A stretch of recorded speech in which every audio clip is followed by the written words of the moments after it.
U.S. government debt levels got so high that inflation is the only way out.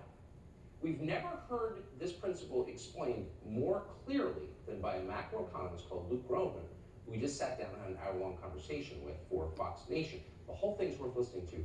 Here's part of it. The U.S., the world is coming to I think we're living through the first bursting global sovereign debt bubble in 100 years, right? And so if we look back in time, 1999, we had a stock bubble, it burst, policymakers kicked it upstairs to the banking system and the housing market by virtue of creating a housing bubble to offset the lost demand from the stock bubble. We have a housing bubble, it bursts, they kick that problem upstairs to the sovereign debt level by virtue of the backstops put in place by the American government, foreign governments of their domestic economies around the world. Tell us what, define the terms of you would. So sovereign debt is what? Just debt, written debt of a government. So Okay. treasury bonds, Bunds in So Germany. this is not your credit card bill, this is America's credit No, card bill. this is America's credit card bill, and it's unsecured. This is full faith and credit. It's just bad full faith and credit, right? It's, you know. So the good news is we haven't pledged Yellowstone to the Chinese.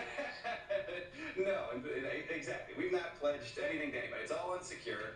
But it's like the old Superman movie when we were growing up, right? Is with Superman with Christopher Reeves and Lois Lane, where you know she's falling out of the building and Superman catches her and says, "I got you."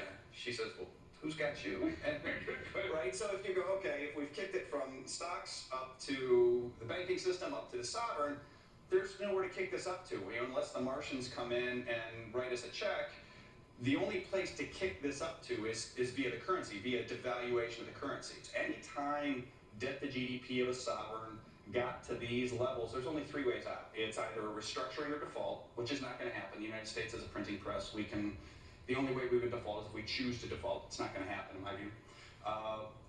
A sustained period of high inflation, or a sustained period of financial repression, which is a little bit of the same thing, or even a hyperinflation. I don't think a hyperinflation is happening in the U.S. either. So they've laid out the game plan where they have to do this. How does this tie back to the Russian situation?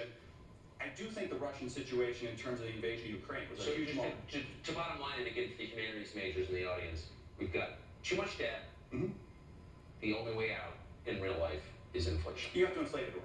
Right. And that's the only politically palatable option. So when you see inflation, and God knows how you measure this really, we try to even what is inflation? Pretty hard to define it. Sure. It feels like, but when you see it as a macroeconomist, you're not shocked. No, we've been saying for a while in the aftermath of the COVID crisis that these factors had been building up to that point. And then when you see what debt did as a result, and I think it was a necessity that debt did what they did. They couldn't just stand aside in 2020 and let the system come unhinged chaotically. That doesn't serve anybody's interest.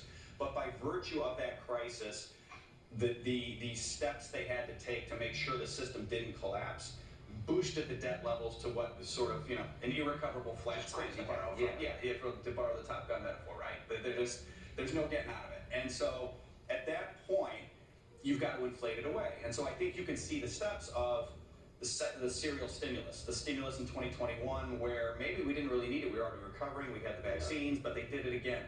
And you can see in the data. You can see last year we ran into the Congress and the Fed causing inflation as a way out of debt.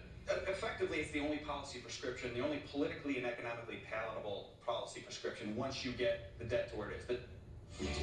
So as you get poorer from inflation, remember they're doing this to you on purpose. That's on Fox Nation tomorrow, 7 a.m.